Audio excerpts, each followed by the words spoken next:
Hello friends, welcome to our channel. We are discussing today the 2024 good set paper solution for biology. Okay, so starting with first question, which one of the following is not associated with pollen pistil interaction? तो हमें यहाँ पे बताया गया है कि नीचे में से कौन सा जो है वो पोलन पिस्टिल इंटरेक्शन के लिए एसोसिएटेड नहीं है, not associated, not word is here important. Okay, तो सबसे पहले देखेंगे पोलन जर्मिनेशन, तो ये हो सकता है कि भाई एसोसिएटेड है। पोलन डिपोजिशन ऑफ स्टिग्मा, ये भी हो सकता है। Pollen tube enter the ovule, ये भी है। लेकिन एम्ब्रियो डेवलपमेंट जो कि पोलन पिस्टिल इंटरेक्शन का पार्ट नहीं है।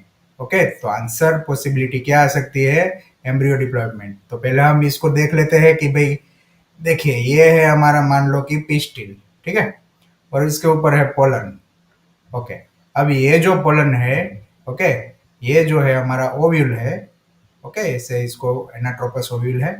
तो अब हम इसको देख सकते हैं कि भाई ये पोलन जो है वो सबसे पहले क्या होगा? डिपॉजिट होगा। तो ये पहला स्टेप आ गया, डिपोजिशन आया, क्लियर। फिर सेकंड स्टेप आएगा पोलन जर्मिनेशन, तो पोलन जो है वो ट्यूब ग्रो करेगा छोटी सी। और तीसरा क्या आएगा? Pollen tube enter the ovule. तो हम बोल सकते हैं कि ये भाई जो पोलन ट्यूब है वो ओव्यूल में एंटर हुई, क्लियर। तो ये तीनों स्टेप जो है वो किसके हैं? पोलन पिस्टिल इंटरेक्शन के। तो आंसर क्या आना चाहिए इसमें? नॉट एसोसिएटेड है, तो हमारा आंसर आएगा एम्ब्रियो डिप्लॉयमेंट, क्लियर। देखिए आंसर डी। और ये जो क्वेश्चन है वो आपका कौन से चैप्टर से है? चैप्टर नंबर फर्स्ट से। Okay, second question, where are the Leydig cell present? Leydig cell किसमें होता है? मेल्स में होता है, क्लियर। तो देखते हैं, चलो पहले तो हम स्ट्रक्चर देखेंगे कि भाई ये जो है हमारा टेस्टिस है। ओके, ऐसे बना लेते हैं। ओके, ये ट्यूब है, क्लियर। सेमिनिफेरस ट्यूब्यूल्स जो है वो ऐसे इसमें रहेगी, क्लियर। अब ये जो है हम उसको अगर कट करके अगर देखें तो हमें ट्यूब्यूल्स जो है वो कैसे नजर आएगी? हमें ट्यूब्यूल्स ऐसे राउंड शेप में दिखेगी। हो रहा है सभी को क्लियर? ओके, अब हम देखते हैं कि क्या बोला गया है, कहाँ पे प्रेजेंट होने हैं। तो region outside the seminiferous tubules. Okay, second option है in the wall of seminiferous tubules. तीसरा ऑप्शन है इन एपिडाइडेमिस, एंड चौथा ऑप्शन है इन रेटेटेस्टिस। तो रेटेटेस्टिस में नहीं होगा, एपिडाइडेमिस में नहीं होगा। इन the wall of seminiferous tubule, तो यह क्या अंदर नहीं होगा? क्लियर, अंदर नहीं होगा। ये कहाँ प्रेजेंट हो गए? यहाँ पे बाहर की ओर, क्लियर हो रहा है। तो ये जो है वो क्या लिखा है? Region outside of the seminiferous tubules, clear है सभी को? आंसर हमारा क्या आएगा? ए। और ये चैप्टर कौन सा था? Second chapter. Okay, third question, which of the following is released by the Graafian follicle at the time of ovulation? तो हमें यहाँ पे ओव्यूलेशन के टाइम पे ग्राफियन फॉलिकल जो है वो क्या रिलीज करेगा, उसके लिए आंसर दिया है। तो फर्स्ट पोलर बॉडी जो है वो ओव्यूलेशन से पहले ही रिलीज हो जाता है। ओके, प्राइमरी oocyte जो है वो भी नहीं आएगा, मैच्योरेशन में होता है वो। लेकिन इसमें दो आंसर कंसीडर कर सकते हैं, जैसे कि ओवम जो कि ओव्यूलेशन के ड्यूरिंग हम रिलीज होता है, और सेकेंडरी oocyte जो कि ओवम को हम सेकेंडरी oocyte भी बोल सकते हैं। तो इसमें दो आंसर के साथ हम जा सकते हैं, सी एंड डी। ओके, कोई भी एक करेक्ट रहेगा, दोनों में से कोई एक टिक करा है तो आपको पूरे मार्क्स मिल सकते हैं। ओके, ये क्वेश्चन था आपके चैप्टर नंबर 2 से। नेक्स्ट क्वेश्चन, उसमें आपको पूछा गया है कि what x shows in the diagram. तो डायग्राम है हमारा यहाँ पे फीमेल रिप्रोडक्टिव ट्रैक्ट का, ठीक है, फीमेल रिप्रोडक्टिव ट्रैक्ट का।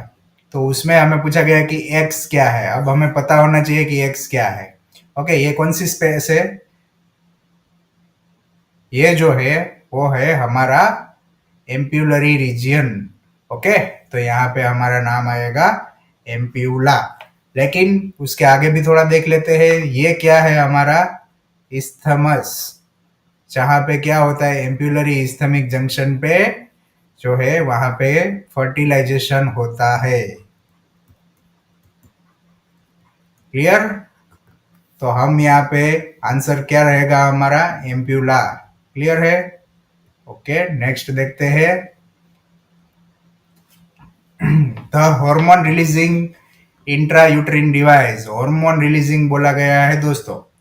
तो यहाँ पे हम देखें अगर, तो मल्टीलोड 375 वो कौन सी है? Copper releasing. Clear? Lipase loop जो है वो कैसी है? Non medicated. सीयूटी, ये तो नाम से ही पता लग रहा है कि कॉपर रिलीजिंग है। सीयूटी के अलावा और कौन है? CU7 और LNG20, ये क्या है? हमारा हार्मोन रिलीजिंग। इसके साथ दूसरा नाम भी हमें दिया है, प्रोजेस्टा सर्ट। क्लियर? तो हमारा यहाँ पे हार्मोन रिलीजिंग जो है IUD LNG20 आएगा। Answer is D and chapter number 3। आगे बढ़ते हैं दोस्तों।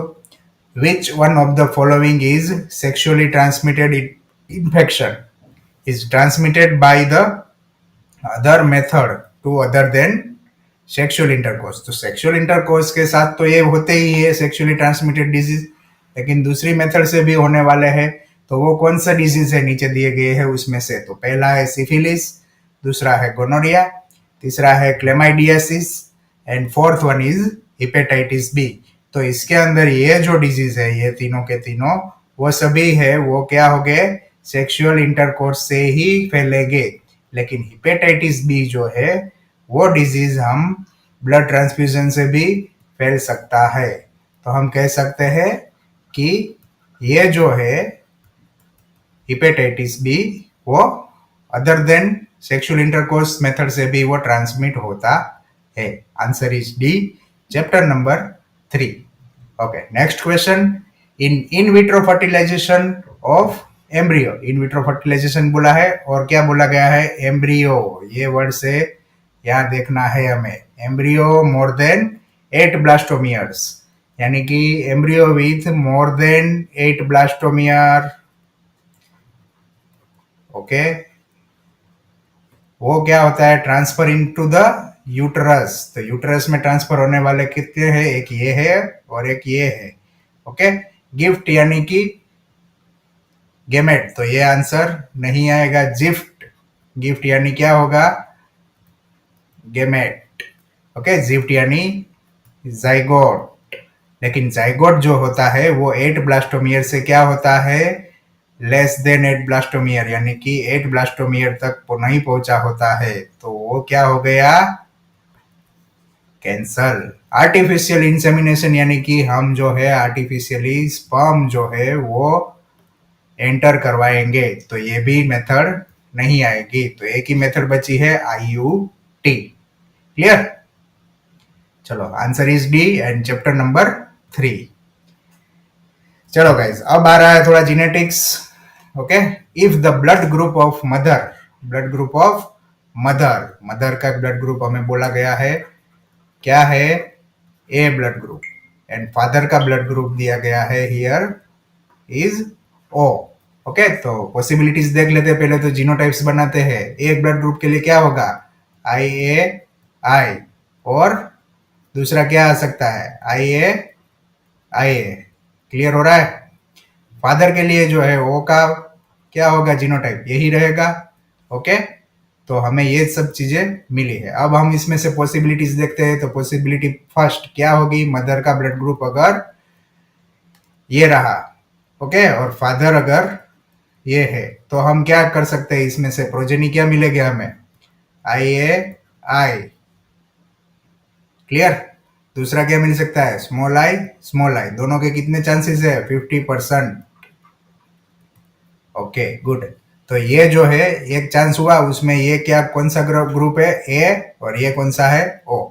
अब सेकंड पॉसिबिलिटीज देख लेते हैं। सेकंड पॉसिबिलिटी में क्या है आपका? IA and small I. तो फर्स्ट जो है IA और स्मॉल आई, तो इसमें से हमें दिख रहा है वैसे सिर्फ एक ही पॉसिबिलिटी बन रही है, जो कि क्या है? ए ब्लड ग्रुप। तो हमें यहाँ पे ए मिला और ओ मिला। ये दोनों में मिल रहा है और वो एक में मिल रहा है, तो हमें बोला नहीं गया है कि कौन सा जीनोटाइप था, ये था या फिर ये वाला। तो हम दोनों के साथ जा सकते हैं और यहाँ पे आपको ऑप्शन भी दिया है ए और ओ, तो हम दोनों ऑप्शन के साथ जाएंगे ए और ओ। क्लियर? चलो next question, answer is A and chapter number 4। चलो नेक्स्ट क्वेश्चन। अब यहाँ पे आपको बोला गया है कि साइंटिस्ट जो है उन्होंने क्या क्या करा है। तो सबसे पहले अपना चहिता जो है मेंडल, तो मेंडल ने क्या करा है भाई, मेंडल ने दिया है लॉ ऑफ सेग्रीगेशन। ओके, तो हम इसमें से पहले देख ले PIVR IV, रेडी। तो ये जो है दो ऑप्शन हो गए, ए निकल गया और सी निकल गया। क्लियर? अब आगे देखते हैं। तो मेंडल के बाद आता है मॉर्गन। मॉर्गन भाई जो है उसने किसके ऊपर काम करा था, लिंकेज के ऊपर। तो हम यहाँ पे बोल सकते हैं कि Q is equal to 3। Okay, तो ये दोनों आगे है। आगे देखते हैं Alfred Sturtevant and Sutton. Sutton किसके साथ काम कर रहा था, बोवरी के साथ। किसके ऊपर, क्रोमोसोमल थियरी ऑफ इनहेरिटेंस। तो हम यहाँ पे बोल सकते हैं कि S is equal to first one. Okay, तो यहाँ पे आपको ऑप्शन दिए हैं, उसमें S is first, R is 2 and Q is 3। Clear? तो आंसर आपका क्या हो जाएगा, बी। लेकिन फिर हम आगे देख लेते हैं, R के सामने क्या आया है, 2। उनका काम क्या है, अल्फ्रेड स्टर्टवन का रिकॉम्बिनेशन मैप। ओके, तो सबसे पहले जो है सटन एंड बोवरी ने क्रोमोसोमल थियरी ऑफ इनहेरिटेंस दिया और उसके ऊपर मॉर्गन ने काम करके हमें लिंकेज के बारे में बताया। और मॉर्गन का ही स्टूडेंट कौन है, अल्फ्रेड स्टर्टवन। ओके, तो उसने क्या करा कि भाई रिकॉम्बिनेशन मैप करे। ओके, और उसने क्या बनाया कि भाई रिकॉम्बिनेशन मैप में वो जो है जीन का लोकेशन जो है वो बताया कि भाई लिंकेज कितनी होगी, तो रिकॉम्बिनेशन कितना होगा, वो सब चीजें जानने के लिए जो है वो हम जीनेटिक रिकॉम्बिनेशन मैप का यूज करेंगे, जिनका यूनिट कौन सा है, सेंटी मॉर्गन। क्लियर? तो आंसर इसमें क्या रहेगा हमारा, बी। ओके, चलो आगे देखते हैं, answer is B and chapter number 4। Okay, आगे next question. Next question is on which chromosome of each parent gene controlling beta thalassaemia. यहाँ पे आपको बोला गया है कि बीटा थैलेसेमिया। अब आपको पता होना चाहिए 3 टाइप के थैलेसेमिया होते हैं, alpha, beta and delta. Okay, alpha thalassaemia होगा, उसमें क्रोमोसोम नंबर कौन सा आएगा, 16, और बीटा और डेल्टा में क्रोमोसोम नंबर 11 रहेगा। ओके, उसके अंदर जीन कौन सा रहेगा, HbA1 एंड HbA2। और इसके अंदर कौन सा जीन रहेगा, HbB।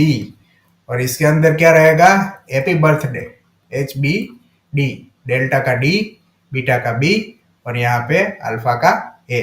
तो ये सब चीजें होती है। तो यहाँ पे हम लिख सकते हैं क्रोमोसोम, और ये यहाँ पे लिख सकते हैं हम जीन। क्लियर? तो ये जो है हमारा आंसर क्या आएगा, इसमें बीटा के लिए पूछा है तो 11th क्रोमोसोम जो है वो आपका अफेक्टेड होगा। क्लियर? तो हम यहाँ पे देख सकते हैं कि ये इजीएस्ट क्वेश्चन था। Okay, answer is B and chapter number 4। अब आता है थोड़ा सा पेडिग्री एनालिसिस। तो पेडिग्री के लिए हम देखेंगे कि भाई विच ऑटोसोम लिंक्ड है। तो हमें बता दिया गया है ऑटोसोमल डिजीज। अब यहाँ पे ना रिसेसिव बोला गया है और ना ही डोमिनेंट बोला गया है। क्लियर? तो रिसेसिव और डोमिनेंट दोनों में से कोई भी हो सकता है, लेकिन यहाँ पे हम देखें तो इसको डिजीज नहीं है, इसको भी नहीं है। तो दोनों को डिजीज नहीं है तो बच्चों में आया, तो यानी कि यहाँ पे कौन से डिजीज की बात हो रही है, रिसेसिव की बात हो रही है। सभी को क्लियर हो रहा है? Okay, good.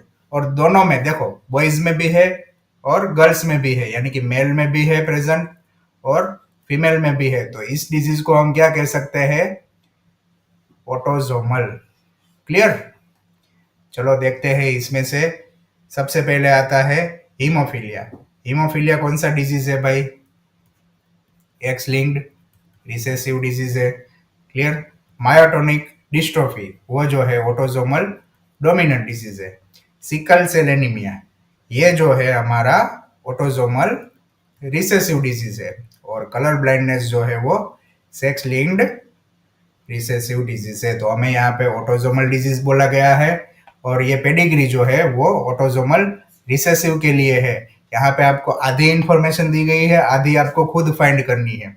तो यहाँ पे पेडिग्री क्या है अपनी? रिसेसिव के लिए। तो ऑटोसोमल रिसेसिव डिजीज हमारा है सिकल सेल एनीमिया। ये सभी को क्लियर हो रहा है? तो answer is C and chapter number 4। Next question जो है वो आपका, ये किस चीज का डायग्राम है आपका? इलोंगेशन का। क्लियर?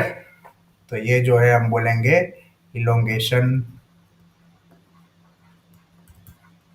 ये क्या है अपना? आरएनए बन रहा है। ओके, उसको हम एमआरएनए बोलेंगे। ओके, और ये जो है इलोंगेशन का डायग्राम आपको दिया गया है। क्लियर? अब यहाँ पे आपको पूछा गया कि what is x represent in the following diagram. तो ये क्या होना है? एक्स क्या होगा आपका यहाँ पे? ये होगा आपका sigma factor. Okay, RNA polymerase जो है वो सेंटर में रहेगा। ओके, उसके साथ रो फैक्टर जो है वो लास्ट में बाइंड होगा और रो फैक्टर के बाइंड होने से क्या होगा? टर्मिनेशन होगा। ओके, डीएनए पॉलीमरेज इसमें आता नहीं है, रो फैक्टर नहीं है, ये आरएनए पॉलीमरेज भी नहीं है। हमारा क्या है? ये सिग्मा फैक्टर। तो आंसर क्या रहेगा? ए। और ये चैप्टर नंबर 5 से था। नेक्स्ट क्वेश्चन इवोल्यूशन से है। Embryo never pass through the adult stage of other animals who gave this statement. अब ये स्टेटमेंट जो है वो किसने दिया है? ओके, तो ये स्टेटमेंट हमारे दो चांसेस है। एक तो देखो ओपेरिन, ओपेरिन ये सब बोला नहीं है। ओपेरिन ने तो भाई वो जो है स्टार्टिंग के एक्सपेरिमेंट में हेल्प करा था। ओके, लेमार्क भाई जो है उसका ये स्टेटमेंट हो नहीं सकता क्योंकि वो जो है कुछ और ही बता रहे थे कि भाई जैसे जैसे आगे खाना मिलेगा तो हाइट बढ़ेगी, ऐसा चीजें बता रहे थे। ओके, लेकिन अनस्टेकल और कार्ल अर्नस्ट वन बेयर वो दोनों के बीच में यहाँ पे कंपटीशन रहेगी। क्या रहेगा? तो सबसे पहले अनस्टेकल ने बोला कि भाई ओंटोजेनी रिपीट्स, ओंटोजेनी रिपीट्स फाइलोजेनी। ओके, और ये जो है वो क्या बोलना चाहता है कि भाई ये जो है अपने एम्ब्रियो है वो क्या होगा? हर एडल्ट का एम्ब्रियो हर बार सेम ही रहेगा, यानी कि रिपीटेशन होता रहेगा। चाहे कितना भी इवोल्यूशन हो जाए, जो एनिमल है, जो भी स्पीसीज है, उसका जो है वो एम्ब्रियोनिक स्टेज कैसा रहेगा? सेम रहेगा, यानी कि रिपीटेशन कंटिन्यू रहेगा। लेकिन इसमें तो बोला गया कि embryo never pass through the adult stage, ये चीज बोली थी अपने वन बेयर भाई ने। तो हमारा आंसर क्या रहेगा? Karl Ernst von Baer. Clear? उसने ये थियरी को मना कर दिया था कि भाई देखो आप लोग बोल रहे हो कि एम्ब्रियो जो है सभी के सेम है तो सब एनिमल भी एक ही चीज के होने चाहिए, लेकिन ऐसा नहीं है। एडल्ट स्टेज में अगर पास होती होती एम्ब्रियो तो हम मान के चल सकते हैं कि ये जो है वो हम सिग्निफिकेंट एविडेंस है, लेकिन ये सिग्निफिकेंट एविडेंस नहीं बोल सकते। ओके, उसकी कुछ लिमिट्स थी, तो लिमिट्स उसने बताई थी। ओके, आगे चलते हैं। विच one of the following is the example of analogous? Analogous organ बोला गया है और यहाँ पे आपको सभी क्या दिए हैं? प्लांट्स के दिए हैं। अब प्लांट के कौन से पार्ट है? आप देखो इसमें जिंजर दिया है, पोटैटो दिया है, रेडिश है, स्वीट पोटैटो है, टर्मरिक है। तो ये सब क्या है? मॉडिफिकेशंस। मॉडिफिकेशंस ऑफ, एक होगा रूट और दूसरा होगा स्टेम। और किसके लिए है? फूड स्टोरेज के लिए। ओके, तो सबसे पहले देखेंगे इसमें से रूट कौन से है। तो रूट के लिए हम यहाँ पे देख सकते हैं कि भाई स्वीट पोटैटो जो है वो हमारा रूट का मॉडिफिकेशन है। साथ में ही रेडिश भी जो है वो भी हमारा रूट का ही मॉडिफिकेशन है। क्लियर।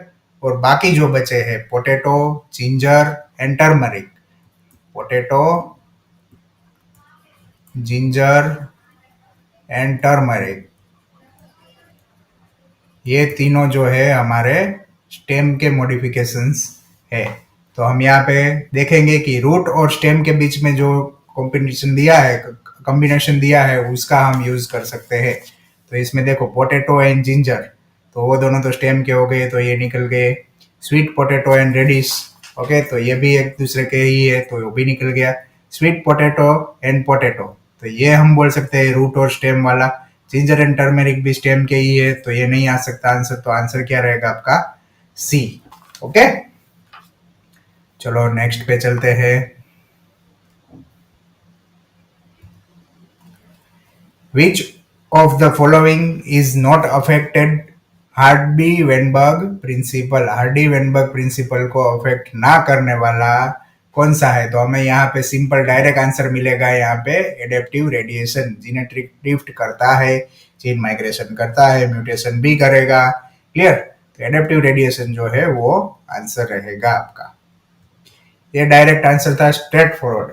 अब आ रहा है थोड़ा सा ट्रिकी क्वेश्चन, जिसमें बहुत सा के आंसर रॉन्ग होने के चांसेस है। चलो देखते हैं। यहाँ पे बोला गया how many amino acid are present in the polypeptide which is made from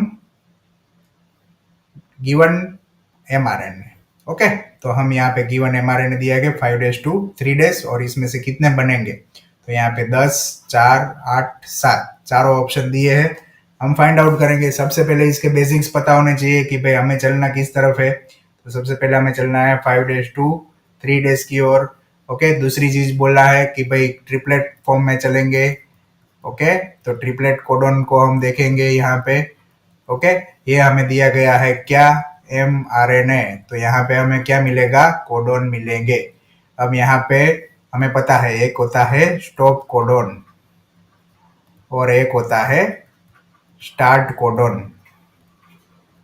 start codon कितने हैं? एक है। कौन सा है? AUG। और स्टॉप कोडोन कितने हैं? 3। कौन कौन से है? UAA, UAG एंड तीसरा UGA। क्लियर। अब इसमें से हम ट्रिपलेट बना लेंगे सबसे पहले।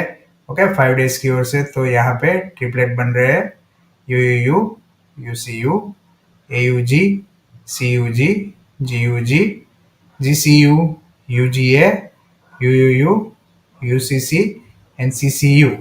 Okay, clear. तो हमें यहाँ पे कितने टोटल मिल रहे हैं? 1, 2, 3, 4, 5, 6, 7, 8, 9 एंड 10, जो कि आंसर में दिया है। तो आप डायरेक्ट टिक करके आ जाओगे और आंसर क्या हो जाएगा आपका?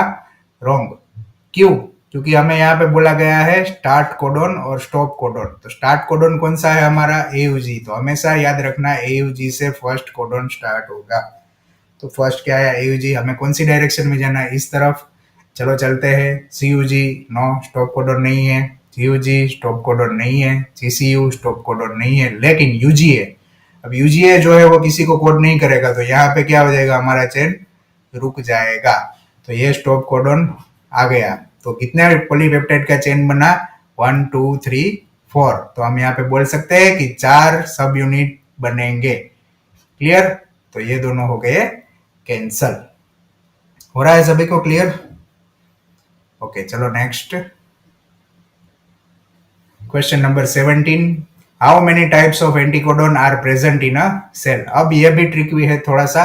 Anticodon present in a cell. Okay, present in a cell. अब आप लोगों को पता है कि टोटल कोडोन्स कितने हैं?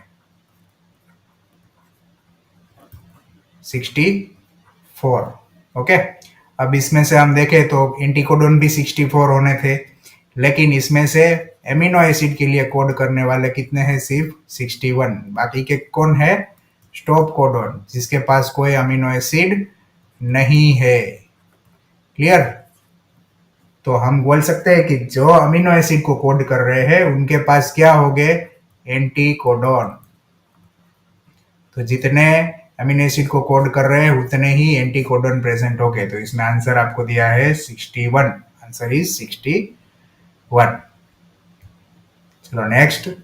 If a double standard DNA has, आपको बोला गया है डबल स्टैंडर्ड डीएनए यानी कि डीएस डीएनए बराबर। उसके अंदर क्या है 30% एडेनिन है, तो हम यहाँ पे लिख लेंगे 30% एडेनिन।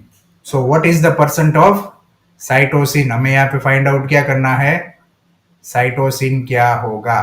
अब इसमें तो हम डायरेक्टली नहीं बोल सकते कि भाई 30% एडेनिन तो साइटोसिन कितने हो गए ऐसे करके। ओके, तो सबसे पहले हमें ए के सामने क्या बॉन्ड होता है वो देखना पड़ेगा। ए के साथ क्या होता है टी, और जी के साथ क्या होता है सी। हमें कौन सा डीएनए बोला गया इधर, डबल स्टैंडर्ड, तो जितने ए है उतने ही क्या हो गए टी। तो ए इज इक्वल टू टी लिख सकते हैं हम। तो ये कितने हो गए 30, क्लियर, प्लस 30। ओके, हम परसेंटेज अभी काउंट नहीं कर रहे, ऐसे ही डायरेक्ट ले रहे हैं, ठीक है। और अब बच रहा है ये टोटल कितने परसेंटेज हो गया 60%। डीएनए कितने परसेंटेज होना है, 100% ही होना है ना। ओके, तो हम यहाँ पे देखें तो अगर 100% में से, अगर 100% में से हम बात कर दे ए और टी को, तो कितने मिलेंगे हमें, जी और सी मिलेंगे। ओके, तो ए टी कितने हैं 60, तो जी सी कितने आएंगे 40। अब हमें पता है कि जितने जी हो गए उतने ही सी हो गए, लेकिन दोनों का टोटल हमें यहाँ पे मिला, कितना मिला है 40। तो हम यहाँ पे बोल सकते हैं कि 40 divided by 2 is equal to G. Okay, या फिर ऐसे बोल सकते हैं 40 divided by 2 is equal to C. Clear. तो हमें यहाँ पे कौन सा चीज पूछा गया है सी, और ये कितने होते हैं 20%। तो आंसर क्या आएगा आपका 20। एक बार चेक करना है तो कर सकते हैं कि सी जो है वो 20 है, जी है वो 20 है, और आपके ए कितने हैं 30, और टी कितने हैं 30। टोटल कर लो कितने हो जाने चाहिए 100% हो जाने चाहिए। क्लियर। चलो आगे बढ़ते हैं।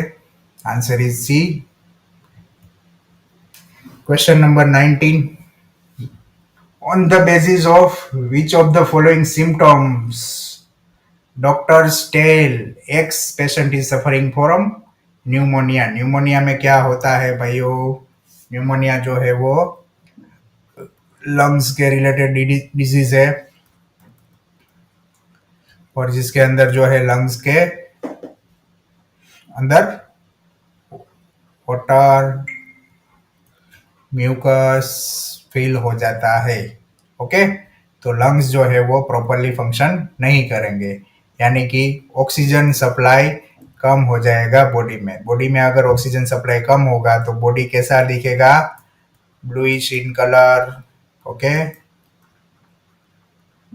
क्लियर। तो हम यहाँ पे देखेंगे कि ऑप्शंस दिए हैं उसमें से ए ऑप्शन दिया है sustained high fever 39 degree to 40 degree, weakness, stomach pain and constipation. तो ये वाला ऑप्शन अप्रोप्रिएट नहीं लग रहा है। हेज चिल, चिल यानी कि ठंड लग रही है, और high fever recurring every 3 to 4 days, तो ये वाला तो हमारा मलेरिया वाला हो गया। क्लियर, तो ये भी नहीं है। Has lips and fingernail turn grey और ब्लूइश इन कलर, हाँ ये वाला आंसर होता है। क्यों, क्योंकि जो है हमारा बॉडी जो है वो उसमें ऑक्सीजन मिलना कम हो गया होता है, इसलिए हम कह सकते हैं कि भाई answer C is correct. Okay, question number 20। Which one of the following group associated with secondary lymphoid organs. तो हमें यहाँ पे बोला गया है कि भाई सेकेंडरी लिम्फोइड ऑर्गन्स, तो हम यहाँ पे देखेंगे कि भाई सेकेंडरी लिम्फोइड ऑर्गन कौन कौन से है। हमें पता है कि भाई primary lymphoid organs and secondary lymphoid organs. Okay, तो हम यहाँ पे देखेंगे कि प्राइमरी कौन कौन से होते हैं। एक होता है बोन मेरो, और दूसरा होता है थाइमस। क्लियर। और सेकेंडरी लिम्फोइड ऑर्गन जो है वो बाकी के बोन मेरो एंड थाइमस के अलावा जो भी बचे वो पे सभी सेकेंडरी लिम्फोइड ऑर्गन हो गए। प्राइमरी लिम्फोइड ऑर्गन में क्या होता है, सेल जो होते हैं लिम्फोसाइट वो क्या होते हैं जनरेट होते हैं, और सेकेंडरी लिम्फेड ऑर्गन में वो मैच्योर होते हैं, और दूसरा क्या होता है उसका फंक्शन जो है वो यहाँ पे करते हैं। क्लियर? जनरली प्राइमरी में भी मैच्योर होते हैं, ओके, और सेकेंडरी में भी मैच्योर होते हैं, okay. Maturation here is called, we can say कि वहां पे जाके वो एंटीजन के साथ जो है वो इंटरेक्ट करेंगे, या फिर बोल सकते हैं फॉरेन पार्टिकल के साथ इंटरेक्ट करेंगे। क्लियर? तो हम आगे देखते हैं। तो यहाँ पे हमें बोन मेरो और थाइमस के अलावा जो भी ऑप्शन है उसको सिलेक्ट करना होगा। इसमें बोन मेरो आ गया तो ये निकल गया, थाइमस आ गया निकल गया, इसमें नीचे वाले में तो बोन मेरो और थाइमस दोनों है, तो आंसर क्या रहेगा आपका? C, appendix tonsils Peyer's species of small intestine. तो ये वाला ऑप्शन जो है आंसर सी इज करेक्ट। चलो आगे चलते हैं। सिरहोसिस यानी कि लीवर को जो डैमेज होता है उसकी बात हो रही है, ओके। तो यहाँ पे जो ऑप्शंस दिए हैं वहां पे आपको किडनी बोला गया है, तो इसको निकाल सकते हैं। यहाँ पे लीवर है तो मे भी ये चांसेस हो सकते हैं आंसर के। आगे देखते हैं। It is the disease spread by using needle and feeling from one person to another. तो ये तो भाई एड्स की बात हो रही है, ये नहीं है। ब्रेन डिजीज नहीं, ब्रेन नहीं होता, ओके। तो आंसर बी इज करेक्ट। क्या है? Is a liver disease caused by heavy drinking of alcohol, यानी कि लिवर जो है आपका डैमेज हो जाएगा। तो answer is B, okay. Next question. यहाँ पे आपको दिए गए हैं एंजाइम्स, और एंजाइम्स के सामने आपको देना है उसका फंक्शन, ओके।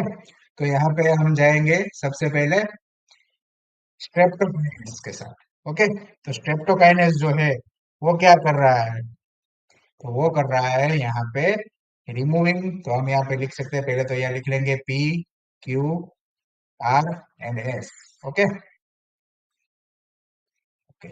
तो यहाँ पे हम स्टेप्टोकाइनेस के साथ गए तो वो क्या कर रहा है? Removing clots from the blood vessels of patients. तो हम यहाँ पे इसके सामने वन लिख देंगे। कितने ऑप्शन है? एक ये रहा और एक ये रहा, तो ये दोनों ऑप्शन हमारे निकल गए, ओके। अब हम देखेंगे यहाँ पे सेकंड, साइक्लोस्पोरिन ए, जो कि क्या है हमारा? Immunosuppressive agent, okay. जब हम ऑर्गन ट्रांसप्लांट करते हैं वहां पे इम्यूनिटी जो है वो ऑटो इम्यूनिटी एक्टिव हो जाती है, और अपने बॉडी के जो ऑर्गन है उसको डैमेज पहुंचाने की ट्राई करेंगी, और जो इम्यूनिटी है वो ग्राफ्ट को ठीक से एक्सेप्ट नहीं करने देगी। तो वहां पे हम इम्यूनोसप्रेसिव ड्रग लेंगे जो कि साइक्लोस्पोरिन ए रहेगी। तो वन के साथ यहाँ पे क्या आएगा? Three, okay. तो आर के साथ यहाँ पे भी थ्री है, ओके। आगे चलते हैं। यहाँ पे आपको दिया गया है स्टेटिन्स, ओके। तो स्टेटिन्स जो है उनका काम क्या है? तो उनका काम है blood cholesterol lowering agent, okay. तो हम यहाँ पे बोल सकते हैं कि भाई ब्लड कोलेस्टेरॉल लोअरिंग एजेंट। बचा कौन? Second, clarified fruit juice packed in a bottle. तो पैक्टिनेज का काम है, ओके। तो इसके अकॉर्डिंग हम अगर देखें तो कौन सा आंसर आएगा आपका? Q is four, Q is four. तो आंसर कौन सा रहेगा आपका? D, okay. ये तो है सभी को। तो आंसर आपका रहेगा डी, चैप्टर नंबर 8 से है आपका वो, ओके। क्लियर हो रहा है ये? चलो आगे देखते हैं। Question number 23, which one of the following statement is correct? Incorrect नहीं है, यहाँ पे खास ध्यान रखना, यहाँ पे गलती होती है हमेशा ही, okay. First one, baculovirus are excellent candidate for species specific, yes. Narrow spectrum, yes. And insecticidal, तो ये जो है वो करेक्ट लाइन है, okay. Then after Bacillus thuringiensis यानी कि बीटी बोल सकते हैं, उसका काम क्या है?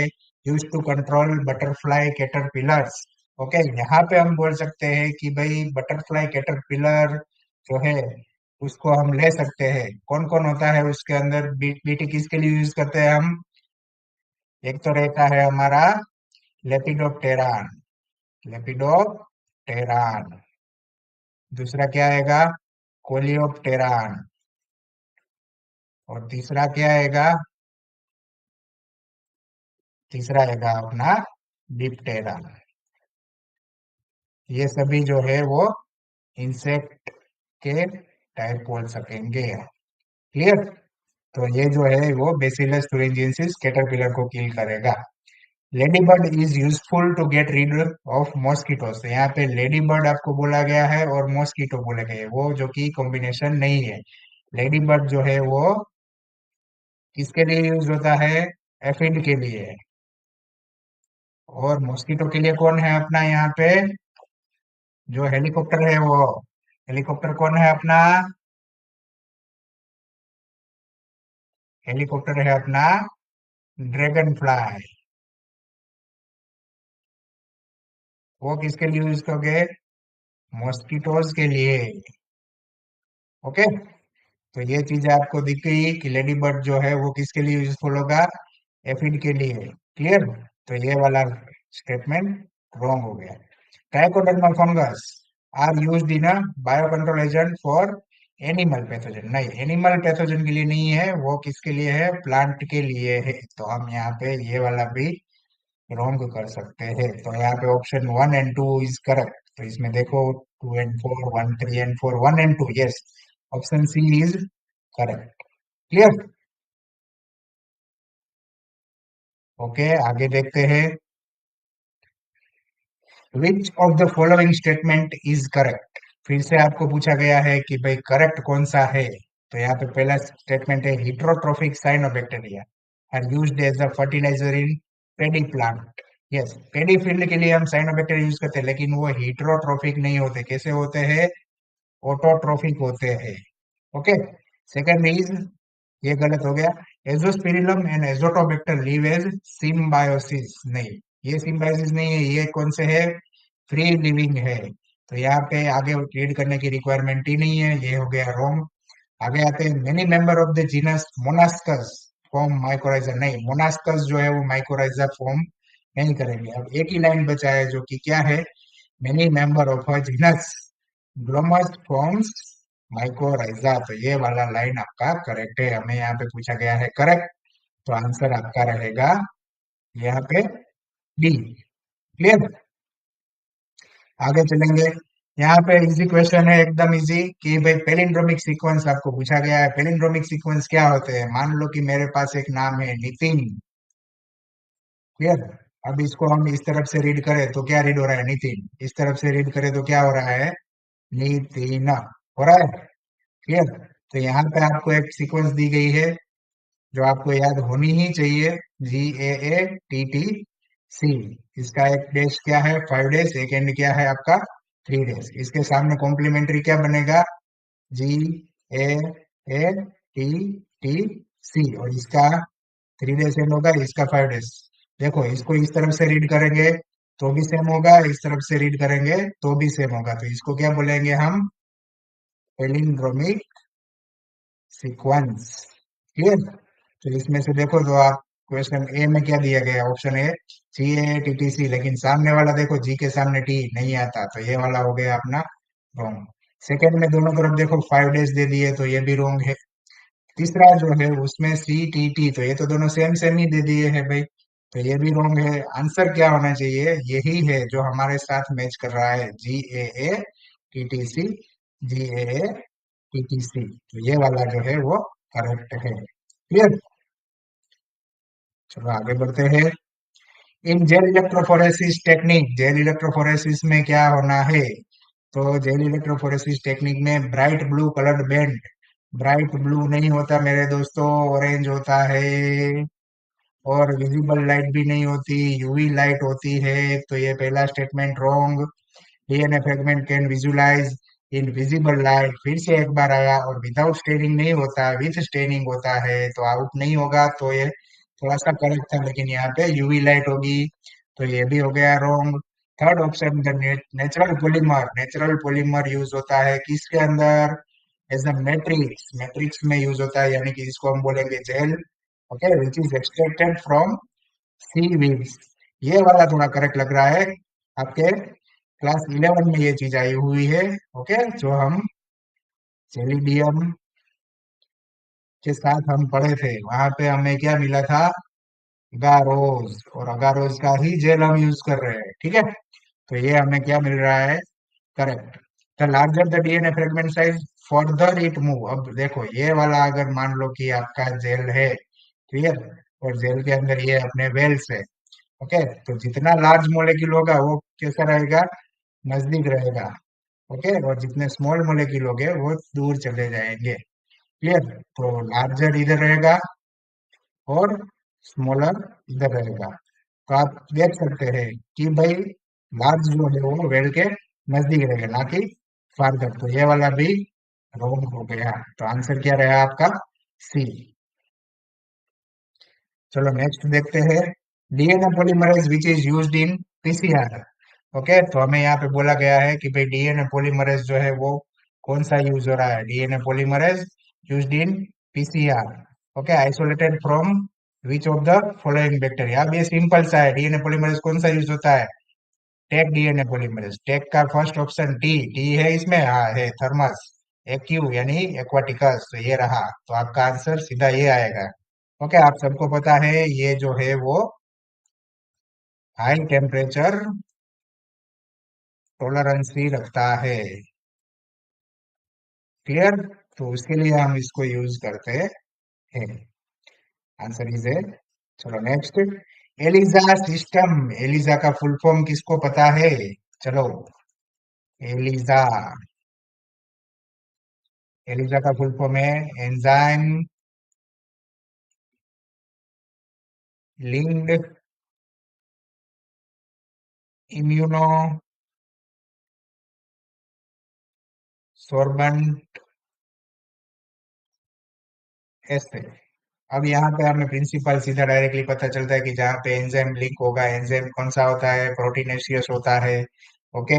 तो यहाँ पे हमें सीधा बोल दिया गया है, यहाँ पे ऑटो रेडियोग्राफी नहीं, वो नहीं होगा उसका principle. Antigen antibody interaction, yes, ये थोड़ा हम बोल सकते हैं कि एंजाइम और जो है सबस्ट्रेट का इंटरेक्शन हो रहा है। पॉलीमरेज चेन रिएक्शन ये तो बिल्कुल नहीं आएगा। और एंजाइम रिप्लेसमेंट थेरापी, यहाँ पे आपको टेक्निक बोला गया है, ना कि थेरापी।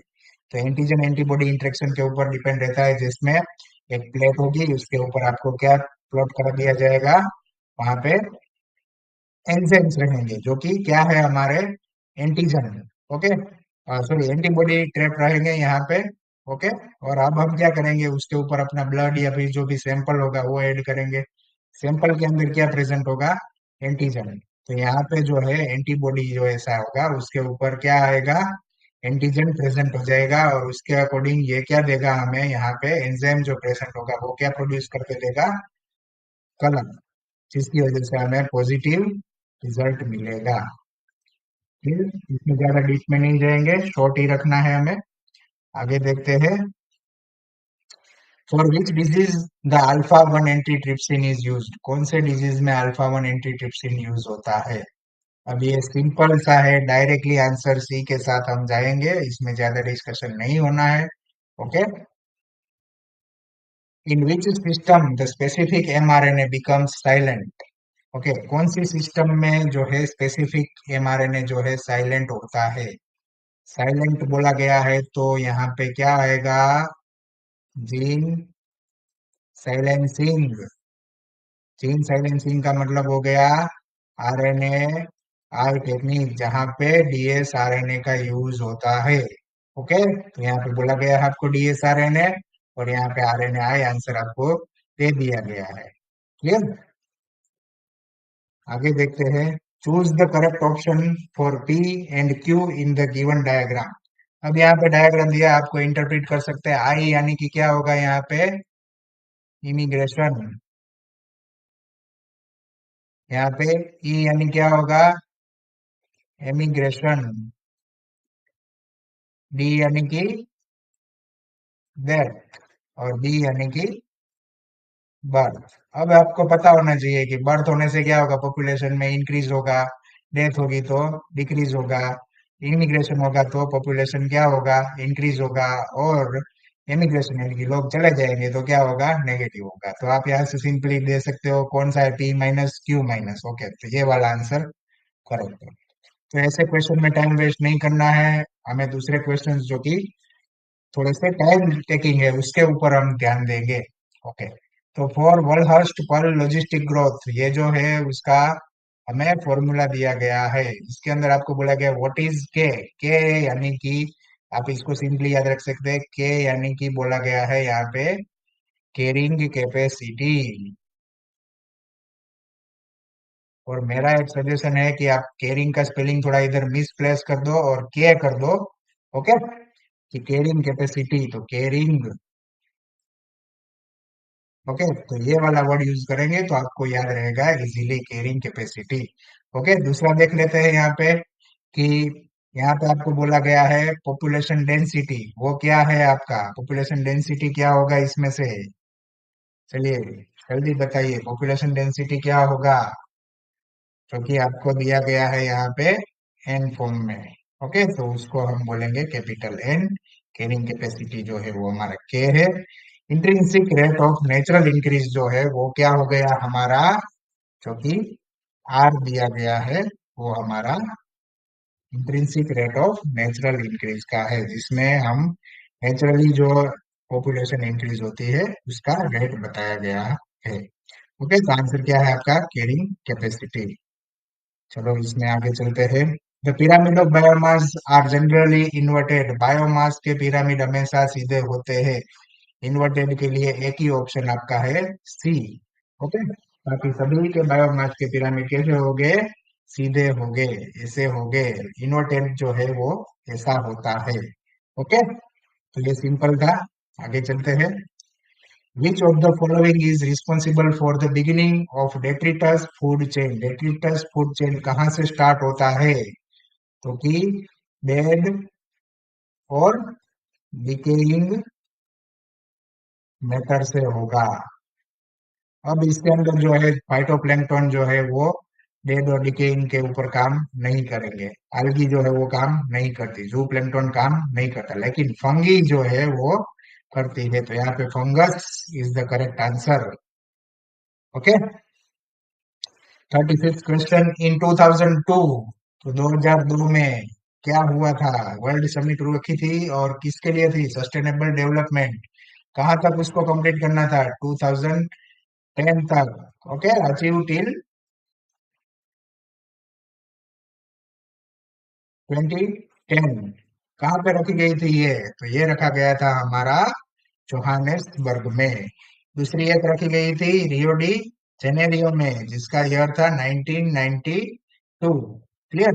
तो हम बोल सकते हैं यहाँ पे 2002 में मीटिंग थी वो जोहानेसबर्ग में थी। ओके, आगे चलते हैं। Choose the incorrect pair of extincted animal and their country. तो भाई एनिमल जो हो गया है एक्सटिंक्ट और उसकी क्या है कंट्री, तो कौन सी कंट्री से कौन सा एनिमल लॉस हुआ है? ओके, तो सबसे पहले देखते हैं। यहाँ पे बोला गया क्लियर याद रखना, इनकरेक्ट बोला गया है, यानी कि रॉन्ग पेयर दी गई है कोई यहाँ पे। तो सबसे पहले हम देखेंगे क्वेगा अफ्रीका, ये तो करेक्ट है भाई, अफ्रीका से ही क्वेगा गया था। डोडो जो है वो मॉरिशियस से गायब हुआ था। यस। स्टीलर्स सी काउ जो कि रशिया से गायब हुई है। लेकिन थाईलैंड जो है वो थाईलैंड से नहीं हुआ है। नाम से उलझ मत जाना, थाईलैंड या थाईलैंड दोनों सेम जैसे लगेंगे, और वहां पे आप जो है वो गलत आंसर टिक करके आ सकते हो। ये कहाँ से हुआ था? ऑस्ट्रेलिया से। क्लियर? तो आपका आंसर क्या रहेगा? D. Clear? Next chapter, sorry next question. Which naturalist give species area relationship? Species area relationship किसने दिया था? कौन याद है आपको स्पीसीज एरिया रिलेशनशिप का? ऐसा था कुछ। ओके, किसने दिया था ये? एलेक्जेंडर भाई ने। ओके, पॉल एहरलिच ने क्या दिया था? Rivet popper hypothesis. Edward Wilson भाई ने बायोडायवर्सिटी को डिफाइन किया था।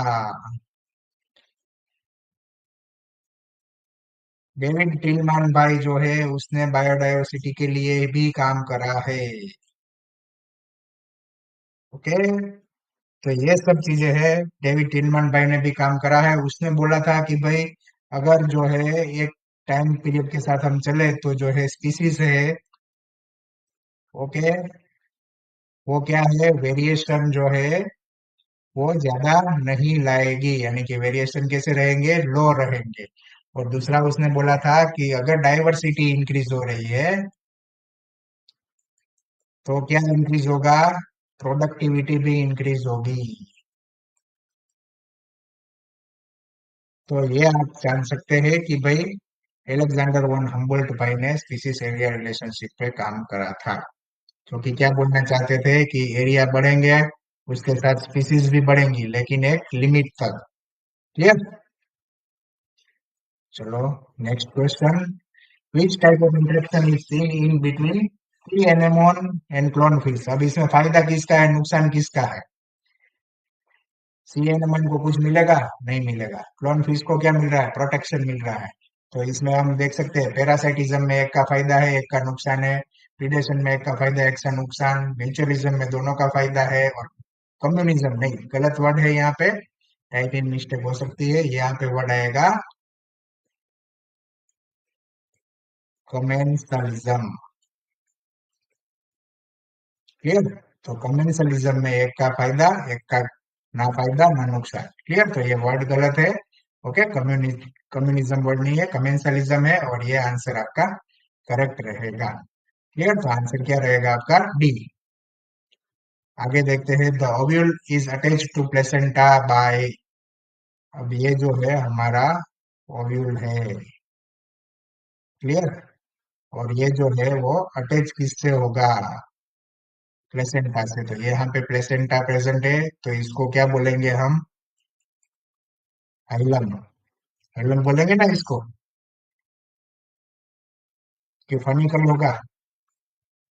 यहाँ पे हाइलम नहीं होता, हाइलम होता है यहाँ पे।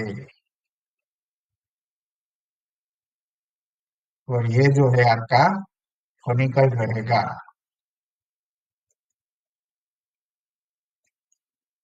क्लियर? तो हम बोल सकते हैं कि यहाँ पे जो ओव्यूल जो है वो प्लेसेंटा से किस चीज से अटैच रहता है? इस पार्ट से। तो इसको क्या बोलेंगे? Funicle. Funicle is correct answer. Okay. दूसरा भी देख लेते हैं। हाइलम जो है वो किस काम में आता है? हाइलम जो है वो भी एक कनेक्शन है। वो किस किस के बीच में है? ओव्यूल एंड फनिकल के बीच में जो है वो हाइलम जो है वो अटैचमेंट में रहता है। क्लियर? और चलाजा जो है, चलाजा क्या है हमारा? जो कि बेजल पार्ट है। और माइक्रोपाइल क्या है? माइक्रोपाइल जो है वो छोटा सा एक पोर जैसा स्ट्रक्चर रहेगा, जो कि हमें टॉप पे मिलेगा। क्लियर? तो यहाँ पे जो पोर जैसा दिख रहा है आपको, वो क्या है आपका? माइक्रोपाइल। और ये जो है बेजल पार्ट, वो क्या है आपका? चलाजा। क्लियर? तो ये आपका क्लिनिकल आंसर आ गया। Next question and last of the paper. In cleistogamous flowers, cleistogamous यानी कि क्लोज टाइप हो गया, क्लोज्ड टाइप। ओके, तो इसमें एक्सपोज नहीं होगा, एक्सपोज नहीं है, एक्सपोज नहीं है, एक्सपोज नहीं है। Anther and stigma are closed. और दूसरा कौन सा टाइप होता है? गेमस, जिसके अंदर सब क्या होगा? एक्सपोज होता है। क्लियर? तो हमारे लिए यहाँ आंसर क्या हो गया? सी। ओके, तो यहाँ पे हमारा 2024 का पेपर का सॉल्यूशन खत्म हुआ। Okay, for more papers and for more support, please like share and subscribe the channel. And जो भी आपको रिस्पॉन्स चाहिए वो हमारी तरफ से अच्छे से मिलेगा। अगर आपको कोई क्वेरी है कोई पेपर के बारे में, तो आप कांटेक्ट कर सकते हैं इसी व्हाट्सएप नंबर से। और ईमेल भी है, तो ईमेल पे आप अपनी फाइल शेयर करके आप अपना जो है ओपिनियन मांग सकते हैं। और अगर आपको ऑनलाइन या फिर ऑफलाइन क्लासेस की रिक्वायरमेंट है, तो उसके लिए आप कांटेक्ट करके इंक्वायरी कर सकते हैं। Thank you very much.